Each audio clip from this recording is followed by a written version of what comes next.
এই ব্যক্তিটা যখন তার 6টা জার্মান শেপার্ড ডগদের নিয়ে ব্যস্ত রাস্তায় ঘুরতে বেরোয়, সেখানে থাকা সবাই হতবাক হয়ে যায়, কারণ এই কুকুরগুলো শিকল দিয়ে বাঁধা ছিল না। কিন্তু তারপরেও তারা এই ব্যক্তিটিকে অন্ধের মতো ফলো করে চলেছে। এক মুহূর্তের জন্য তারা ডিস্ট্র্যাক্ট হয়নি, যা দেখে সেখানে দাঁড়িয়ে থাকা ব্যক্তিরা তাদের চোখেও বিশ্বাস করতে পারছিল না। অনেকে আবার মনে করেছিল হয়তো সে কোনো বিশেষ টেকনিক ইউজ করে কুকুরগুলোকে এমন আচরণ করতে বাধ্য করে। কিন্তু যখন তারা এর পেছনের আসল রহস্য জানতে পারে, তারা আরও বেশি অবাক আর মুগ্ধ হয়। যখন আমেরিকার হায়ানিস গ্রামে প্রথমবারের মতো জনগণ আগস্টো ডি অলিভেরাকে দেখে, তাদের মনে হয়েছিল যেন কোনো মুভির দৃশ্য দেখছে। সে ছিল একজন 20 বছরের যুবক, ধীর গতিতে শান্তভাবে জার্মান শেপার্ডদের দলটাকে নিয়ে হেঁটে চলেছে।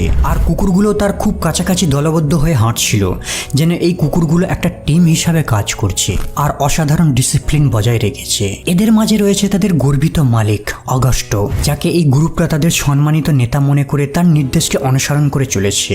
এত শক্তিশালী আক্রমণাত্মক কুকুরগুলোর এত ভালো আচরণ দেখে সেখানের মানুষ বেশ কৌতূহলী হয়ে পড়ে। তাদের জানার আগ্রহ বাড়তে থাকে যে কিভাবে এই দক্ষতাটাকে সে অর্জন করতে পারলো। রাস্তায় পথিকেরা হাঁটা থামিয়ে দিয়ে থমকে দাঁড়িয়ে অগাস্টো আর তার কুকুরদের দেখতে থাকে। আর তারা যতই এর গোপন রহস্যকে বের করার চেষ্টা করতে যায়, ততই তারা বিভ্রান্ত হতে থাকে।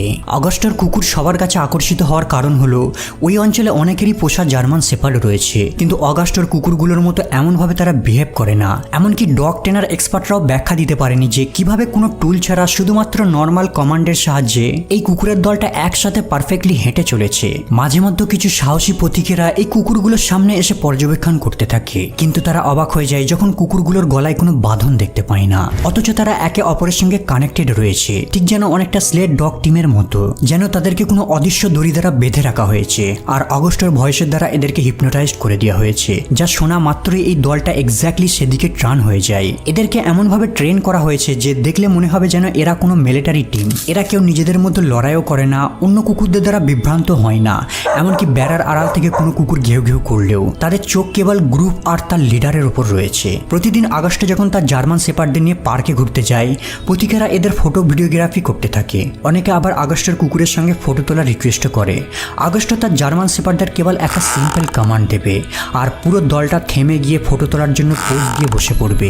ছবি তোলার সাথে সাথে আবার সে তার জার্মান শেপার্ডদের কমান্ড দেয়, আর সবকটা কুকুর আবারও সঠিক জায়গায় দাঁড়িয়ে পড়ে। ধীরে ধীরে আগস্টের কুকুর আর তার ট্রেনিং স্কিলের খ্যাতি গোটা শহরে ছড়িয়ে পড়তে থাকে। জনগণ তার কুকুর নিয়ে নানান জল্পনা শুরু করে দেয়। রাস্তায় জনগণ আগস্টকে দেখতে পেলেই তার সম্পর্কে ফিসফিস করে কথা বলতে শুরু করে দেয়। কিন্তু এদের মধ্যে সবাই ভালো মানুষ ছিল না। কিছু প্রতিবেশী ছিল যারা আগস্টকে নিয়ে বাজে মন্তব্য করত।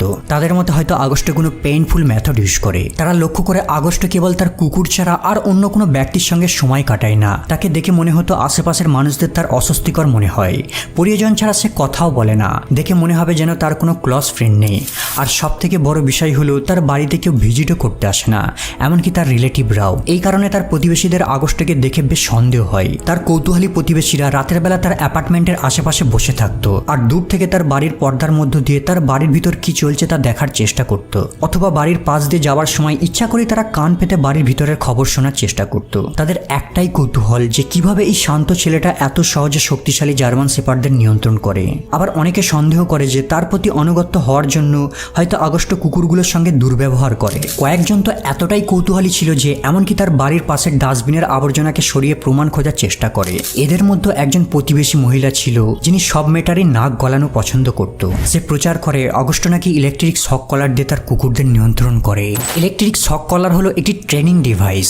এটা কুকুরের গলায় পুড়িয়ে রিমোটের সাহায্যে ইলেকট্রিক শক দিয়ে কুকুরের বিহেভকে চেঞ্জ করা হয়। অনেক দেশে এই ডিভাইসটাকে ইলিগ্যাল বলে মনে করা হয়, কিন্তু মহিলাটি আরো এক ধাপ এগিয়ে যায়। সে তদন্ত শুরু করার জন্য অথরিটিদের জানাতে এমনকি প্রতিবেশীদের থেকে সিগনেচারও কালেক্ট করতে থাকে। যদিও আগস্ট তার ট্রেনিং পদ্ধতিকে প্রকাশ করে দিলে হয়তো তার নামে সমস্ত গুজব ছড়ানো বন্ধ হয়ে যেত, কিন্তু যখনই তার থেকে কোনো ব্যক্তি ডগ ট্রেনিং এর সিক্রেট জানতে চাইতো, সে এই বিষয়ে তাদেরকে কিছু বলতে চাইতো না। আর এই কারণেই জনগণের সন্দেহ বাড়ে। যখন পুলিশ ফাইনালি তার অ্যাপার্টমেন্টে প্রবেশ করে, তারা যা দেখে বেশ হতবাক হয়ে যায়। তার কুকুরগুলো বাকি সাধারণ মালিক আর পোষা প্রাণীদের মতো জীবনযাপন করছিল না।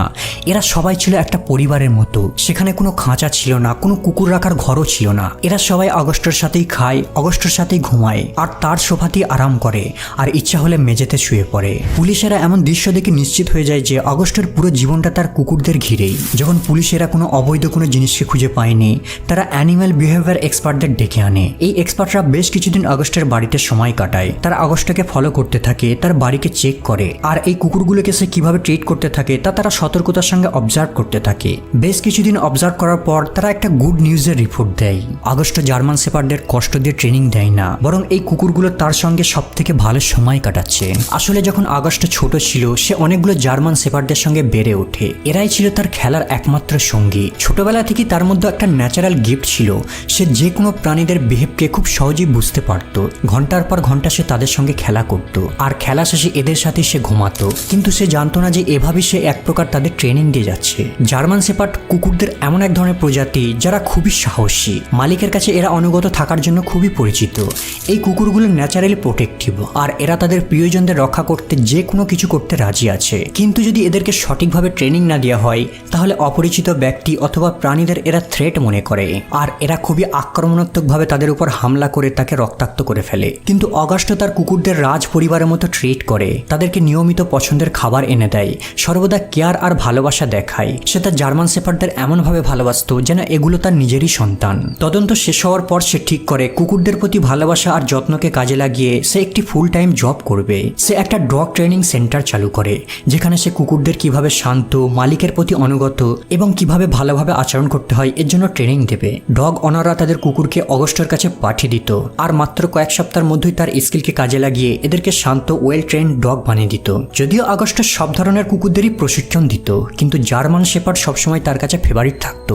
তবে আগস্ট তার ডগ ট্রেনিং সম্পর্কে সবকিছু শেয়ার করতো না, কিন্তু সে একটি গুরুত্বপূর্ণ জিনিসকে শেয়ার করে। সে জানায় তার কুকুরগুলো তাকে তাদের পরিবারের একজন অংশ হিসাবে সেন্স করে। তবে এই স্ট্রং বন্ডিংটা কেবল এক রাতেই ঘটেনি। প্রতিদিন তাদের সাথে নিয়ম করে সময় কাটানোর কারণেই এই বন্ডিংটা বিল্ড হয়েছে। তাদেরকে দুবেলায় সঠিক সময় খেতে দেওয়া, তাদের কাছে গিয়ে ঘুমানো, আর তাদের সাথে খেলার জন্য প্রচুর সময় কাটাতে হয়। আর এই কারণে কুকুরগুলো একটা সময় আগস্টকে ন্যাচারালি লিডার হিসাবে অ্যাকসেপ্ট করে নেয়। কুকুরেরা বডি ল্যাঙ্গুয়েজকে খুব ভালোভাবে বুঝতে পারে। তারা সামান্য মুভমেন্ট, ভয়েস টোন, এমনকি মুড চেঞ্জ সমস্ত কিছুকেই তারা নোটিশ করে। যখন এরা মালিকের কাছ থেকে ভালোবাসা পায় আর নিরাপদ ফিল করে, তখন তারাও মালিকের প্রতি গভীর মনোযোগ দেয় আর তাদের নেতৃত্বকে অনুসরণ করে। আর এই কারণে আগস্ট তার জার্মান শেপার্ডদের কোনো শেকল ছাড়াই ব্যস্ত রাস্তার মধ্যে নিয়ে ঘুরে বেড়ায়।